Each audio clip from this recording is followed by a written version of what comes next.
La prédication d'aujourd'hui, Edith me prend déjà Hébreux 6. Anthony, tu ne lis pas parce qu'on va courir. Le temps est court, je les prêche.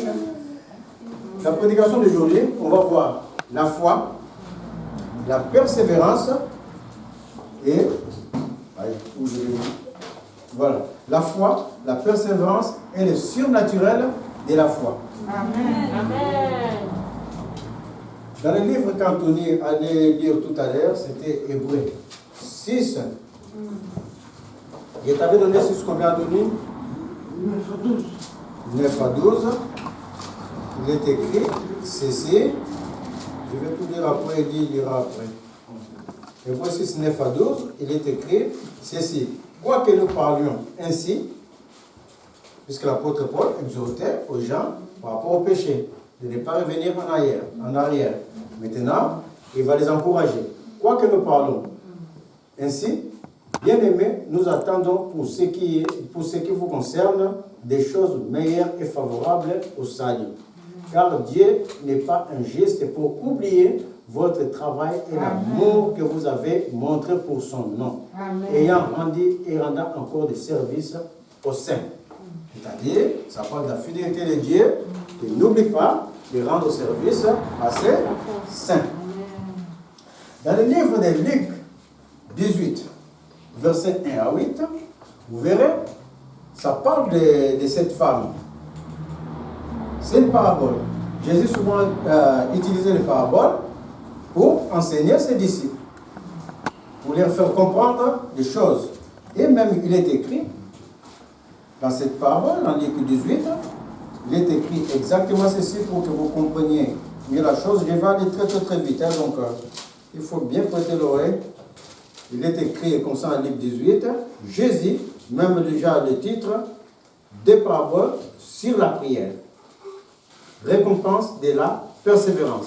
Jésus leur adressa une parabole pour montrer qu'il faut toujours prier et ne point se relâcher. Ça commence comme ça. Ça, c'était la tête. Après, vous lirez chez vous. Dans cette parabole, il s'agit d'une femme. Cette femme demandait un service qu'on lui rende à un juge, mais le juge était un juge méchant. Alors que la femme demandait à ce que le juge vienne faire justice par rapport à son voisin, à la partie adverse. Mais comme le juge était méchant, bien que la femme avait raison, le juge ne voulait rien faire. Mais la parole est claire dans le livre de Luc, cette femme insiste tellement. À chaque jour, elle partait importuner le juge.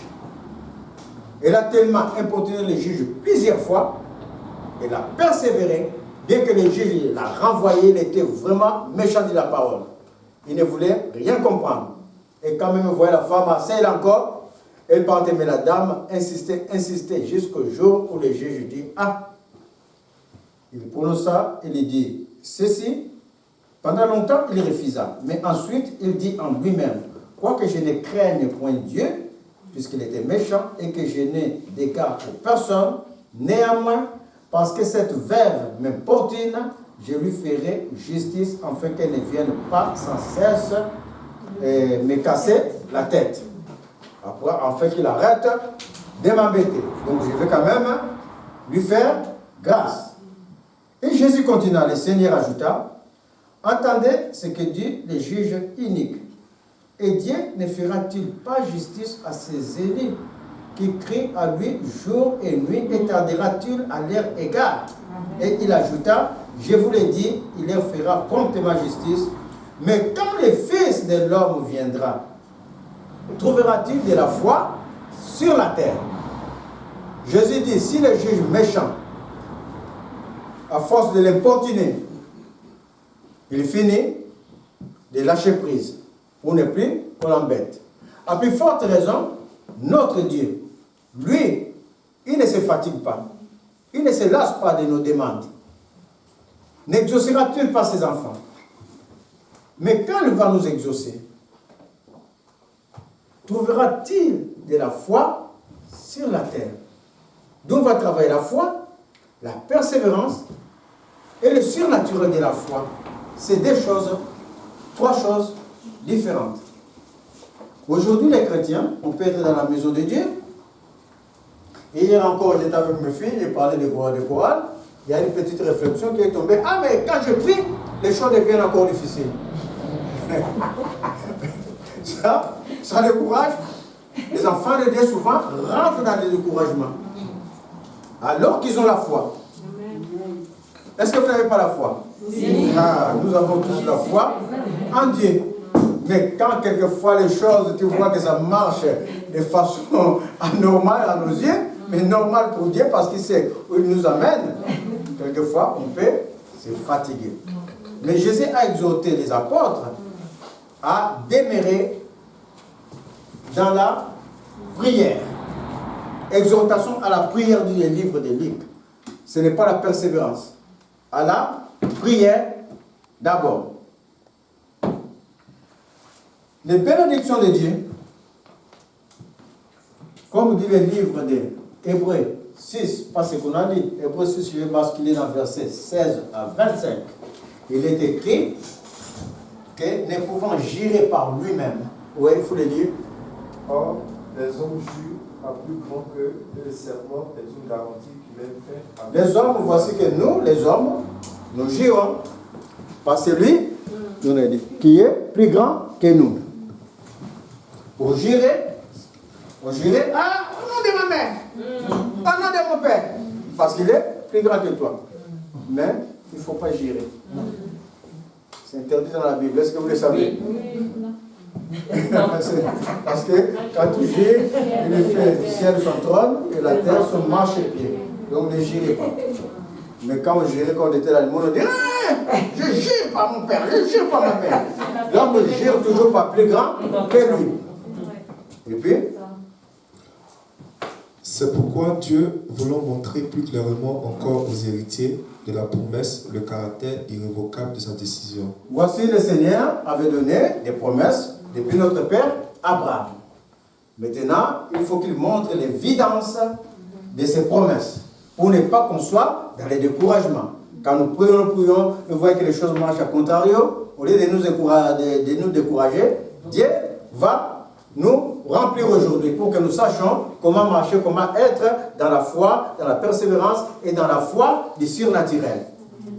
Donc, ainsi, par deux actes irrévocables dans lesquels il est impossible que Dieu monte, par des choses irrévocables. Tu n'as pas sauté, toi? Non. Ainsi, par des choses irrévocables. Oui. Dans lequel il est impossible que Dieu monte, nous sommes puissamment encouragés. Nous, dont le seul refuge a été de saisir l'espérance qui nous était proposée. Lorsque Dieu fit la promesse à Abraham, nous pouvons jurer par un plus grand que lui, il jura par lui-même. L'homme jure par un plus grand, mais comme il n'y a pas plus grand que le Seigneur, Dieu ne va pas jurer à ton nom. Comme il n'y a pas plus grand que le Seigneur, il va jurer par lui-même. Ça change les donnes. Parce que moi, je ne peux pas jurer à mon nom. Et même c'est interdit de jurer. Mais Dieu va jurer par lui-même. Il n'y a pas plus haut que Dieu. Il n'y a pas d'autre Dieu. Il n'y a pas d'autre fondement. Il n'y a pas d'autre sauveur. Il va jurer par lui-même pour nous donner de l'encouragement. Et dit, certainement, je te bénirai et je multiplierai ta postérité. Amen. Et c'est ainsi qu'Abraham, ayant persévéré, obtient ce qui lui était promis. Aïdi avait commencé plus loin, c'est pour ça. Or, les hommes jurent par celui qui est plus grand qu'eux. Et le serment est une garantie qui met fin à l'air différent. Quand il y a quelque chose avec quelqu'un, tu jures, oui, je vais te le donner. Vraiment, je jure au nom de ma mère, je vais te le donner. Donc la personne se calme un peu. À l'air différent. C'est pourquoi Dieu voulait montrer. Ah, je lis avec ma Bible ici parce que je vais là. Et c'est pourquoi Dieu voulait montrer avec plus d'évidence. Dieu voulait montrer avec des preuves palpables pour que nous sachions, pour que nous croyions que les promesses de Dieu Il ne ment pas. Donc Dieu, oui, je t'ai montré avec plus d'évidence aux héritiers de la promesse l'immuabilité de la résolution. L'immuabilité. Quelque chose d'immuable, d'inchangeable, qu'on ne peut pas changer. L'immuabilité de sa résolution intervient par un serment. C'est pourquoi Dieu vous l'a montré avec évidence aux héritiers de la promesse. Ça, c'est un. Il va nous montrer que les promesses de Dieu sont certaines. Quand Dieu annonce, Dieu va faire. Amen. Il n'est pas un homme ou un fils d'homme pour mentir. Ce qu'il a dit, ne le fera-t-il pas?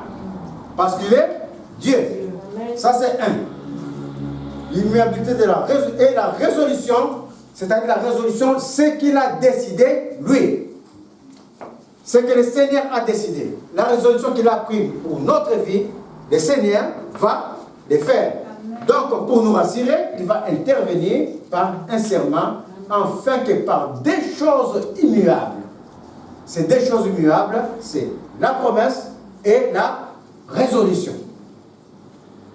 Parce que quand tu finis de faire une promesse, il faut prendre la résolution pour faire arriver la promesse.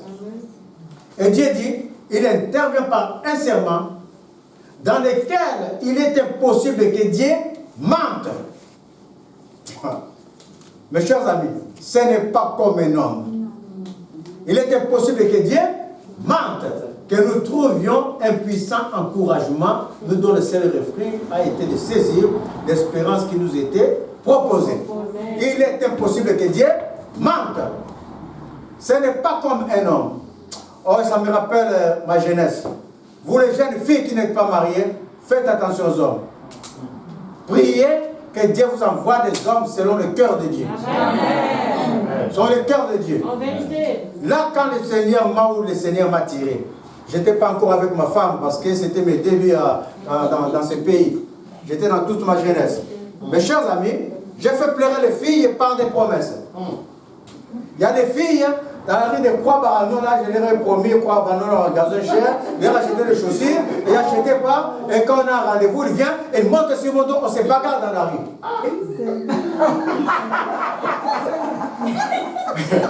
C'était une Ivoirienne Philomène. On se bagarre dans la rue parce que moi, j'ai promis. Jusqu'à ce que, quand j'ai connu ma femme, je les renvoie, je dis, je ne veux plus les femmes.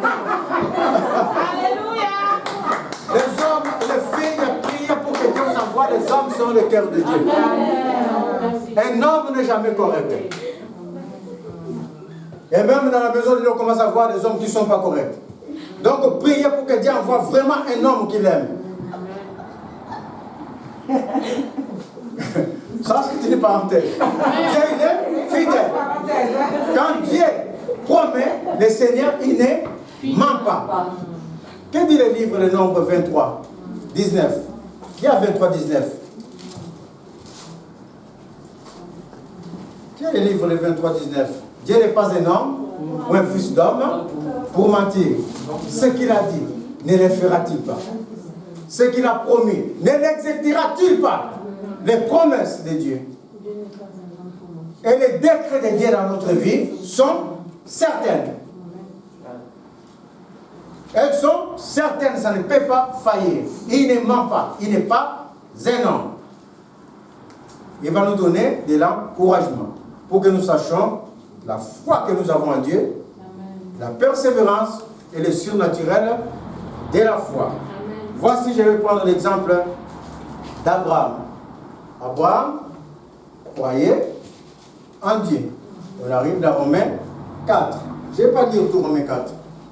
J'ai pris des extraits pour vous montrer où va la foi et qu'est-ce que chacun de nous doit faire dans sa foi pour que la foi arrive au niveau du surnaturel. Dans le livre de Romains 4, 16 à 25, il est écrit ceci. Il est écrit, je vais lire pour qu'on avance vite. 4, j'ai dit 16 à 25. Il est écrit 16, je l'ai là. C'est pourquoi les héritiers les sont par la foi pour que ce soit par grâce, afin que la promesse soit assurée à toute la postérité, non seulement à celle qui est sous la loi, mais aussi à celle qui a la foi d'Abraham, notre Père à tous. Selon qu'il est écrit, j'étais établi Père d'un grand nombre de nations. Il est notre Père devant celui auquel il a cru. Dieu qui donne la vie aux morts et qui appelle les choses qui ne sont point comme si elles étaient. Là où ça nous intéresse, espérant contre toute espérance, il crie et devint le Père d'un grand nombre de nations.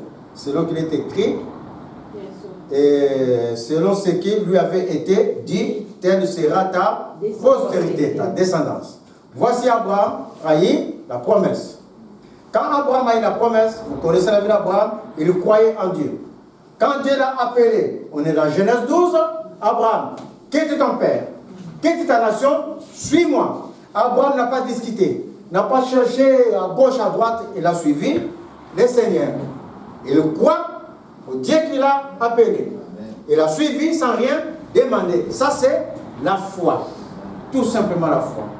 Comme quand on évangélise, on a évangélisé à celui qui a appelé Maman Christiane, il a dit, ah, je vais entendre la parole de Dieu. Ça, c'est la foi. Je vais aller dans la maison de Dieu. Ça s'appelle la foi. Je vais tout simplement suivre le Seigneur. Maintenant, quand tu es en train de suivre le Seigneur, il y a une étape entre cette foi et la foi surnaturelle qui est devant. Là, ça s'appelle la persévérance. Amen. La persévérance là qui est au milieu, c'est ce que cette femme priait devant toujours le juge méchant. La persévérance pour nous, c'est la prière. La persévérance pour nous, c'est l'abandon des choses. C'est la purification. Et ça se passe entre la foi que nous avons eue et la foi qui va être du surnaturel. Parce que pendant ce temps, nous croyons, mais nous n'avons pas la foi du surnaturel. Et pendant ce temps, on va même chercher notre solution. De faire. Abraham, vous savez, ils ont cherché de faire leur bénédiction. Mais là n'était pas le problème d'Abraham. C'est quoi le problème d'Abraham? On lui reprochait pendant cette période de persévérance. Marcher avec intégrité devant Dieu. Oui, mais je veux un mot spécifique. Hein? L'abandon, tout ça, marcher avec intégrité. Oui, mais c'est quoi les mots spécifiques qu'on a demandé à Abraham? Quand le chrétien est en train de faire lui-même, Dieu te dit que je vais monter cette vitre. Toi, tu dis, ah non, mais j'attends, ça ne vient pas. Après, tu montes tes plastiques déjà pour que ce soit comme la vitre. C'est quoi le problème qui t'est reproché là? C'est de mourir en soi-même. Que Dieu ne peut pas faire. Voici le problème d'Abraham. Il ne croyait plus que Dieu ne pouvait faire. On l'a appelé, il avait 75 ans. Il a presque 100 ans. La promesse ne vient pas. Mais il a foi. Mais pendant ces temps-là de la persévérance, il ne croit plus que Dieu ne pourra faire. Même à un moment donné, sa femme a ri dans la tente. Et Dieu lui a demandé pourquoi Sarah rit-elle? Parce que sa femme a dit, donneras-tu d'une vieille comme ça que je suis, est-ce que je peux encore donner un enfant à mon mari? Il ne croyait plus que Dieu pourra faire. Voici le problème qui était reproché à Abraham. C'est pour ça que Dieu lui a dit, sois intègre devant ma face. Abraham, quand il a marché à travers ses expériences, on arrive dans les versets que j'ai dit tout à l'heure, espérant contre toute espérance. C'est-à-dire, là, on est en train de les piller. Là, on est en train de les marcher, n'a pas confiance. Mais quand il lui a dit maintenant, sois intègre, Abraham, ses idées commencent à changer. Il commence maintenant de la foi l'amène à l'espérance à Dieu. Pourquoi? Il a compris que c'est Dieu-là, notre Père à tous, il appelle les choses qui n'existent pas, les met à l'existence. Ah, s'il m'a appelé et que j'ai vu aussi quelque chose qui se passe dans ma vie, je vais persévérer en lui. Là, c'est la persévérance, n'est pas encore arrivée à la foi du surnaturel. Dans la persévérance, maintenant, il commence à espérer. L'attente est dure. Quand il veut même faire cesser quoi arriver, et quelque chose d'autre arrive. Ah! Mais il dit cette fois-ci, je ne vais plus me décourager. Je vais espérer. C'est ça, espérant contre toute opposition. Il crie et devint le père d'un grand nombre de nations, selon ce qui lui a été dit, telle sera ta postérité. Et sans faiblir dans la foi, il ne considéra point son corps était déjà usé, mais puisqu'il avait près de 100 ans et que Sarah n'était plus en état d'avoir des enfants, il ne doutant point par incrédulité au sujet de la promesse de Dieu, mais il fut fortifié par la foi, donnant gloire à Dieu. Et ayant la conviction que ce qu'il promet, il peut aussi l'accomplir. C'est pourquoi cela lui fit imputer à justice. Abraham a eu foi en Dieu, dans la persévérance, il a failli, il croit plus que Dieu allait faire, mais quand Dieu a dit sois intègre devant ma face, moi je paie, parce que moi déjà peur de ce qui n'existait pas à l'existence. Abraham s'est mis droit devant le Seigneur. Quand il continue à marcher, il lui dit ah, Dieu paie dans ma vie. Amen. La foi a changé. Amen. Le fait de dire que Dieu paie dans ma vie. Amen. Moi qui suis vieux, et Sarah est vieille, mais on peut avoir l'enfant à Dieu. Le Seigneur nous le donne. Alléluia. Ça c'est la foi du surnaturel. Comme le Seigneur. Est-ce que vous êtes en train de voir la différence entre la foi, la persévérance et la foi du surnaturel? Amen. Il ne considéra plus que son corps était usé, qu'il n'avait plus de force. Même Dieu l'a rempli tellement qu'il s'est remarié encore plus tard. C'est pour vous dire, voilà ma chère amie. Quand Dieu t'est rempli comme l'aile. Et que soit comme un aile. La jeunesse est sur nous.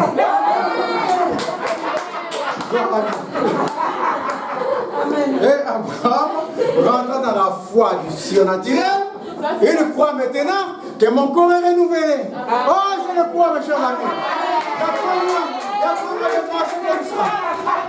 Il y a trop de chers amis. Je marchais comme ça, là, comme tu dis que j'avais mal au dos.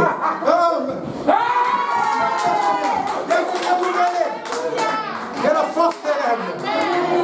Pour la gloire de Dieu. Et c'est ça, Abraham. Le surnaturel, la foi du surnaturel.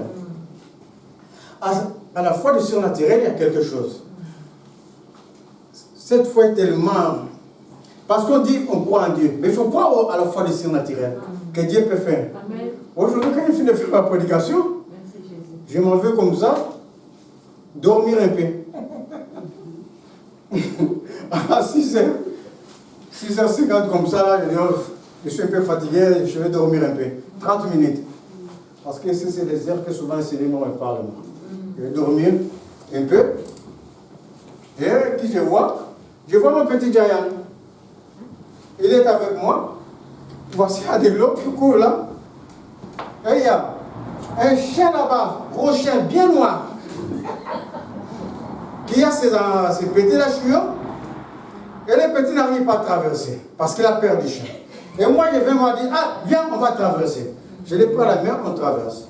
On arrive dans un endroit, là c'est comme un hangar. Et le chien maintenant, il vient, au lieu de nous poursuivre, ses enfants, nous les a amenés là-bas dans l'hangar, il s'en va vers ses enfants. Et moi avec Giant, on est là-bas en train de regarder. Et le chien avance vers nous. Noir, féroce. Et quand il avance vers nous, il dit, au nom de Jésus, sors devant nous. Et le chien s'en va là-bas. Mais le chien, il ne boit pas. Le Seigneur voulait me montrer une chose. Le chien ne boit pas. Mais c'est un chien méchant, tu vois par son truc, son museau. Et il est en train d'avancer. Et le petit là, il est en train, moi je suis devant qu'on se regarde, mais il est derrière moi. Au lieu de me tenir comme ça là, de peur, mais lui sa peur fait qu'il me pousse un peu. Il ne sait pas faire les chiens. Et moi je dis, j'ai beau parler, le chien reste à sa place et commence même à bien avancer. Mais quand il avance, nous on est là, un peu tout tremblant, qu'est-ce que le chien fait? Il prend son chemin, il passe avec ses chiots. Il passe avec ses chiots. Les chiens partaient sans aboyer ni faire quoi que ce soit. Le Seigneur m'a montré dans la foi, ce n'est ni par ta force, ni par ta puissance.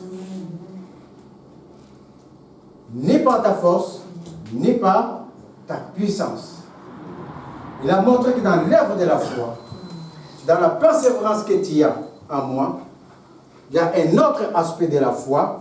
Ça ne serait pas parce que toi, tu es tout le temps en train de prier devant le Seigneur. Bien sûr, il faut persévérer dans le Seigneur dans la prière. Mais ça serait parce que moi, le Seigneur, je te fais grâce. Ni force, ni puissance. Et quand c'est fini, le petit était tellement tétanisé que moi, je lui ai dit comme ça, bon, mon petit s'en va. Il commence à pleurer. Ah, mais papa, tu m'as fait mal. Après ça, la mère venait dire, mais papa, t'as fait comme ça là. Dis que tu as peur. Donc, c'est pour montrer ni force, ni puissance. Ça me rappelle cette histoire quand j'ai travaillé. Je vous ai dit, j'étais à Fronton. Et voici, là-bas, à Fronton, pour être facteur, tu prends le courrier à Fronton, tu vas distribuer à Castelnau, d'Estrade Fronton, tu es en voiture, 20 kilos. Et pendant qu'on m'apprend pendant 2 jours, pour distribuer la distribution, le monsieur ne me dit pas que là, il y a un chien dangereux. Donc moi, le lendemain, je viens avec ma voiture. Je fais, quand j'arrive là-bas, c'était comme ça, là, les maisons comme ça, je me gare. Et pendant que je me gare, je distribue là, je fais là. Dès que je vais faire ici, mon Dieu, il y a un chien. On va parler ça peut-être à ce niveau. Le chien était gros, grand, comment ça, mais quand la boit, toi-même tu ne peux pas. Avec il sort ses canines, tu ne peux pas. Donc je n'ai pas pu distribuer. Pendant peut-être 3 à 4 jours, j'ai mis chez les voisins pour lui donner. Mais dans la poste, souvent il y a des problèmes. Parce que c'est une lettre commandée, le voisin n'a pas donné à temps. C'est toi qui es dans le secteur qui a des problèmes. Et tout ça là, moi je cherche l'embauche, donc mon cœur commence à travailler autrement, alors que pendant ce temps, j'ai la foi en Dieu. C'est pour montrer la différence de la foi et du foi surnaturelle. Et le vendredi, je m'appelle, c'était un vendredi.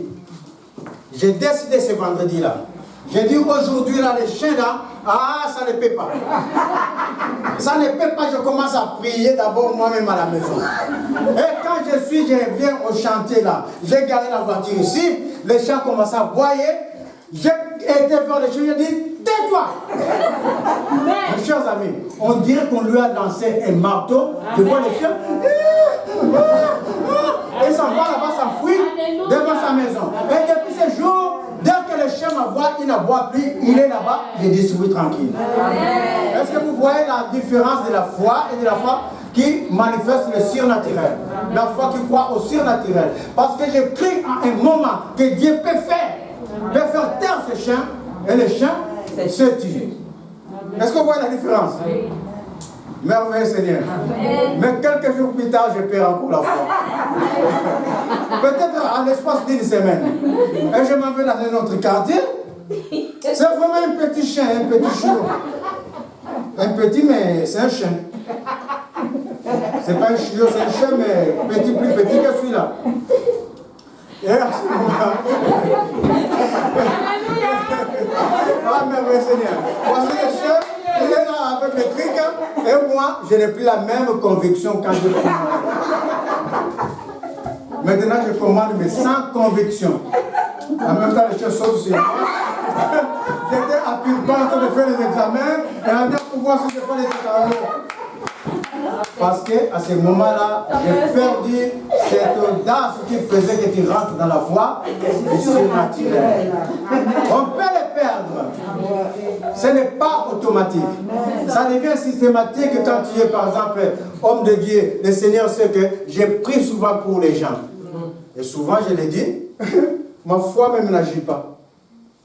Ma foi n'agit plus dans beaucoup de circonstances. Quand je me présente devant la personne, dans mon cœur, je ne me demande même pas ce que Dieu va faire. Je sais que c'est comme ça. Amen. Et pendant que moi je sais que c'est comme ça, c'est Dieu lui-même qui va faire ni force ni puissance. Je sais seulement que ma place est là pour prier. Et pendant que je prie, lui Dieu, il est en train de manifester sa gloire. Donc il y a une différence. Il peut perdre même cette différence. Parce qu'aujourd'hui tu as foi pour cette chose, mais demain, pour un autre problème, tu faiblis. Mais Jésus dit de persévérer jusqu'à la fin. Amen. Voici c'est Jacob. Il a pris la bénédiction de son frère et les parents. La mère, les parents, c'est surtout la mère, va faire fuir Jacob. Puisque la mère est partie pleurer. Les femmes, quand une femme veut quelque chose, c'est pour ça que la femme, il faut beaucoup de sagesse. C'est vraiment la femme qui bâtit sa maison. Amen. Vous lirez dans Genèse 28, quand la femme, Rebecca, commençait à voir des nouvelles, à entendre que Esaïe va se venger de son frère. La maman ne voulait pas que sa maison rentre dans la débandade, que ses enfants s'entretuent. Qu'est-ce que la maman fait? Il savait que Esaïe, lui, c'était la débandade des femmes cananéennes. Et par l'intelligence, la sagesse que Dieu lui a donnée, pour ne pas que sa maison rentre dans les désordres, qu'est-ce que cette femme a fait? Je vais vous le lire pour que vous compreniez bien où je vais en venir. Ça, c'est une parenthèse, mais je dois, pendant que c'est dans la parole, on doit le dire pour que vous sachiez comment une femme, quelquefois, doit marcher dans sa maison. Il y a des choses que tu es en train de voir. Il y a des trucs comme ça dans 27, puisque moi j'ai travaillé 28, dans Genèse 27, à partir du verset 44, la maman, on rapporta à Rebecca dans 42, les paroles d'Ésaü, son fils aîné. Elle fit alors appeler Jacob, son fils cadet, et elle lui dit, voici Ésaü ton frère veut tirer vengeance de toi en te tuant. Maintenant mon fils, écoute ma voix, lève-toi, fuis chez Laban, mon frère, à Charam, et reste auprès de lui quelque temps, jusqu'à ce que la fureur de ton frère s'apaise, jusqu'à ce que la colère de ton frère se détourne de toi, et qu'il oublie ce que tu lui as fait. Alors je te ferai revenir. Pourquoi serais-je privé de vous deux en même temps? Là n'est pas le problème. Dans 46, il est écrit, Rebecca dit à Isaac, je suis dégoûté de la vie à cause des filles des Heth. Si Jacob prend une femme comme celle-ci parmi les filles des Heth, parmi les filles du pays, à quoi me sert la vie? Est-ce que vous avez compris? Jacob, lui, n'était même pas dans l'optique que sa bénédiction devait descendre au fils aîné. Les manigances se sont faits. Jacob, contre tant de trucs, il a accepté. Mais il n'est pas dans l'optique que son enfant même parte. Lui, il ne voit pas les dangers. Mais la femme, ayant l'esprit avisé, a été pleurée auprès du mari pour montrer maintenant un autre caractère d'Isaïe. Ah, mon mari, regarde notre fils Esaïe ce qu'il fait. Il se marque avec les femmes cananéennes. Ah, à quoi même ça me sert la vie? S'il faut côtoyer les Cananéens tout le temps, parce qu'il était interdit de se marier avec les Cananéens. Et il savait que cette même parole, pouvait toucher Jacob. Isaac. Et c'est à partir de cette parole que Isaac appela Joseph, appela Jacob plutôt, les bénit et lui donna cet ordre qui est différent de la femme, qui ne prendra pas, qui est plutôt de la femme, qui ne prendra pas une femme parmi les filles des Cananéens. Donc lève-toi, va à Pandaram, où il y a les frères de ta mère, marie-toi là-bas. Amen, amen. Est-ce que vous êtes en train de le suivre? Parce que la dame est venue pleurer pour évoquer quelque chose, parce qu'elle ne peut pas dire à son mari, ah, voici les deux enfants maintenant vont se battre. Le mari va dire, mais n'est-ce pas toi qui avais manigancé? Si les enfants se battent, si la même discorde dans ma maison, c'est toi, Rebecca. Donc il va utiliser un autre moyen qui va être agréable au cœur d'Isaac. Parce qu'Isaac sait qu'on ne va pas se marier avec les Cananéens. Donc s'il dit ça, ah, voici Isaac va dire, bon, à ce moment-là, ben, on n'a qu'à envoyer dans ta famille là-bas.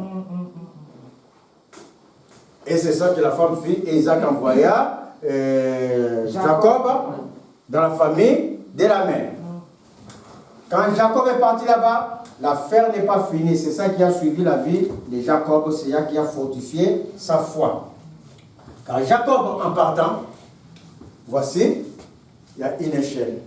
Il a dormi quelque part, il a mis une pierre pour dormir, et il voit le ciel ouvert. Pendant qu'il voit le ciel ouvert, les anges sont en train de descendre et de monter, il voit le Seigneur dans toute sa puissance. On va y revenir, mais on continue d'abord. Et pendant qu'il voit le Seigneur, il s'en va chez là-bas.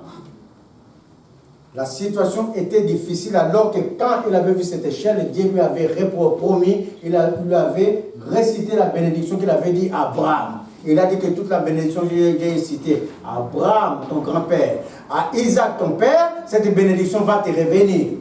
Amen. Amen. Donc lui, il va avec cette espérance. Maintenant, là-bas, chez Laban, les choses sont difficiles. Il veut se marier avec Rachel. Ça ne peut pas. Dans un premier abord, parce que Rachel a l'aîné qui est Léa. Donc, les 7 ans qu'il a travaillé, au lieu de donner Rachel, on lui donne Léa. Il faut qu'elle travaille 7 ans de plus pour avoir Rachel. Et c'est ce qu'il fit. Et quand il a fait cela, chez Laban, c'était un homme aussi méchant. Et qu'est-ce qu'il va faire? Il va s'enfuir avec sa femme et ses enfants. Mais quand il s'enfuit, lui, à qui le Seigneur avait promis une grande bénédiction, ils ont fait une chose. Ils ont volé les téraphines. Quand ils volaient les téraphines de ton beau-parent, ça veut dire que tu prétendais à la moitié de sa richesse. C'était ça dans leur époque. C'est pour ça Laban l'a cherché ardument pour venir les retrouver. Et Laban était prêt même à tuer.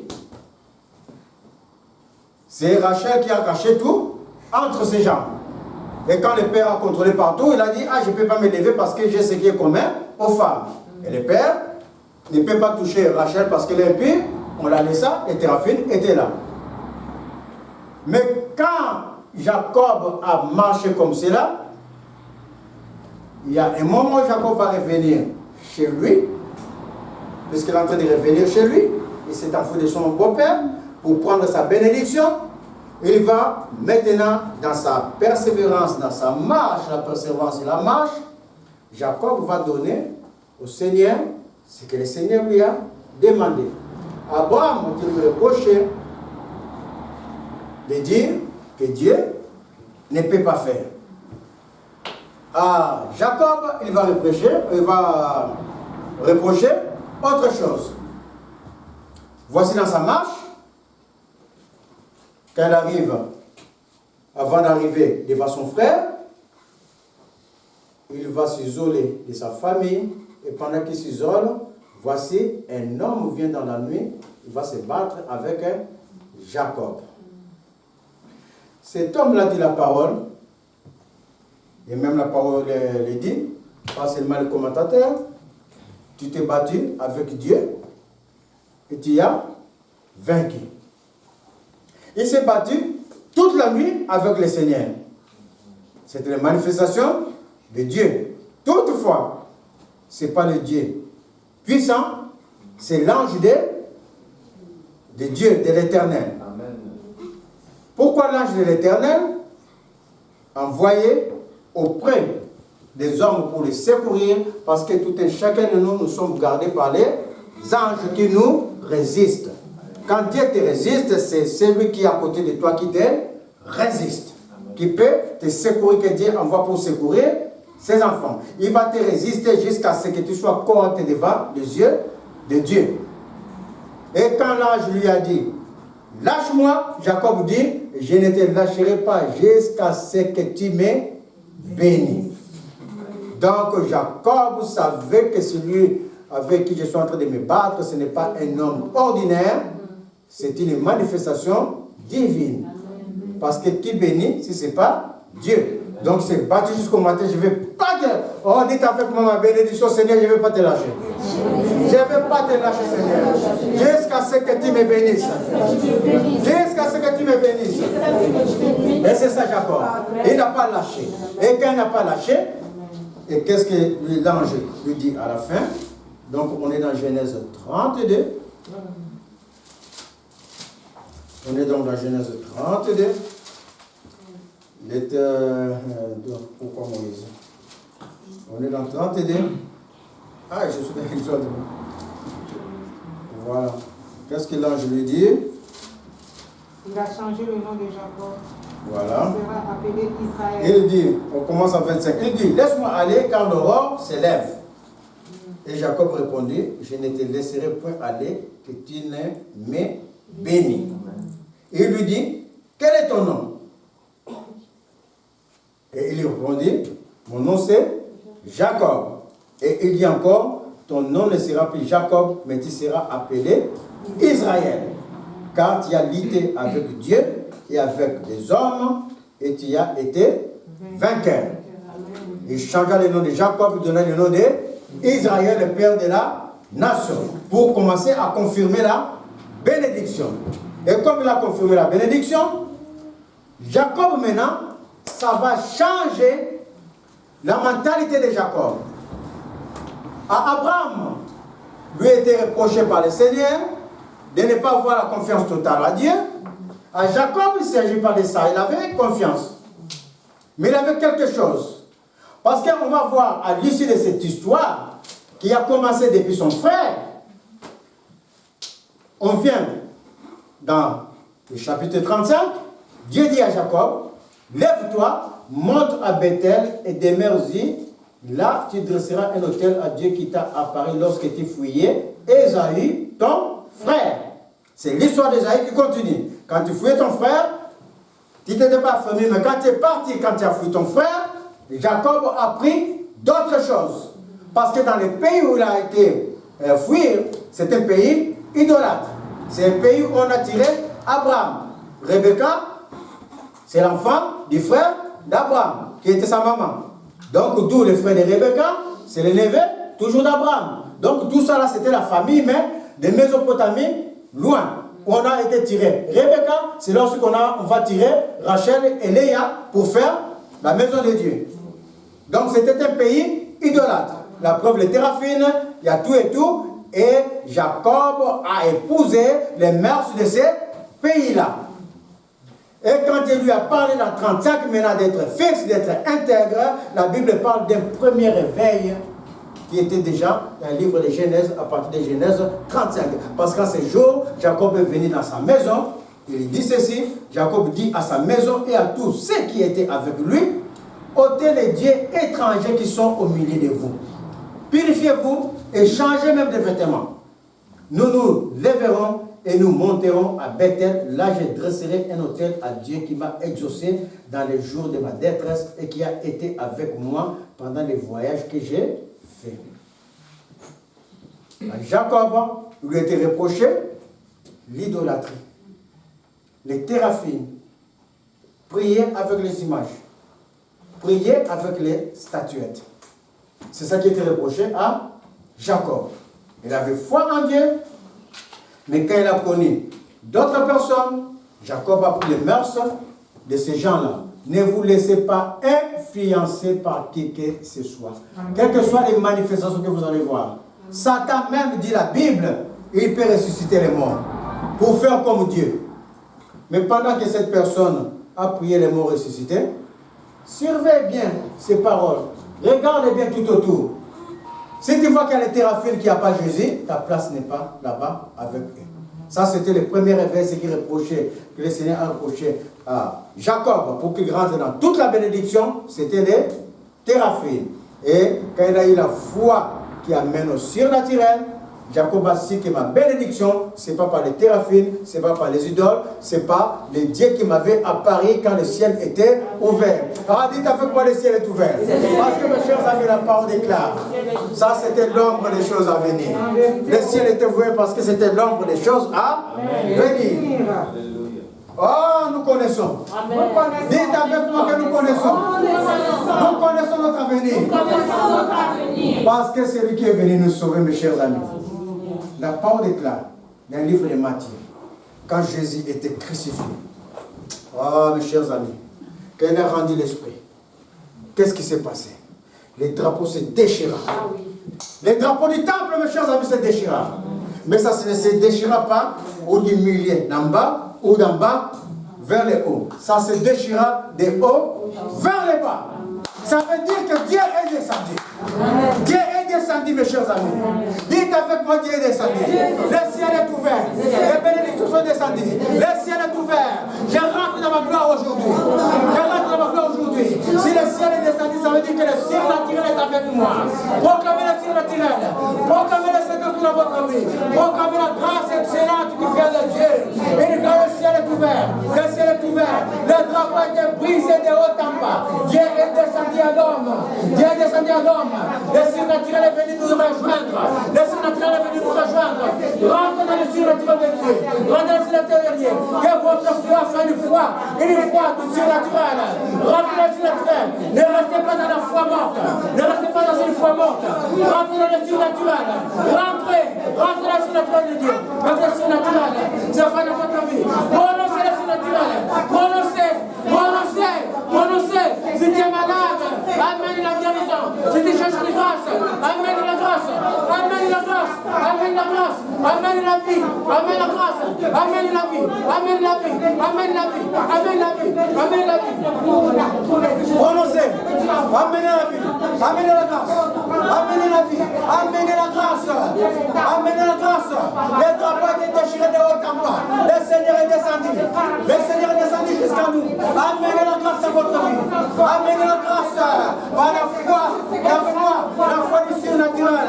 La foi qui croit que Dieu amène ce qui n'existe pas d'existence à l'existence. Amenez la grâce. Amenez la délivrance. Amenez. Et recevez ce que vous avez pensé. Recevez au surnaturel que vous prononcez. Recevez selon votre foi dans les noms de Jésus. Que celui qui est en train de chercher la guérison, reçoive la guérison. Que celui qui est en train de chercher la grâce du mariage, reçoive la grâce. Au nom de Jésus. Reçoive la foi. Au nom de Jésus. Au nom de Jésus. Au nom de Jésus. Recevez la Fatima. Recevez la Fatima. Un temps nouveau dans l'Assemblée chrétienne Emmanuel. Un temps nouveau s'est levé parmi nous. Ils sont en train de dire, ce n'est que la continuation. Nous allons marcher de gloire en gloire. Quand la parole est dit, la parole déclare.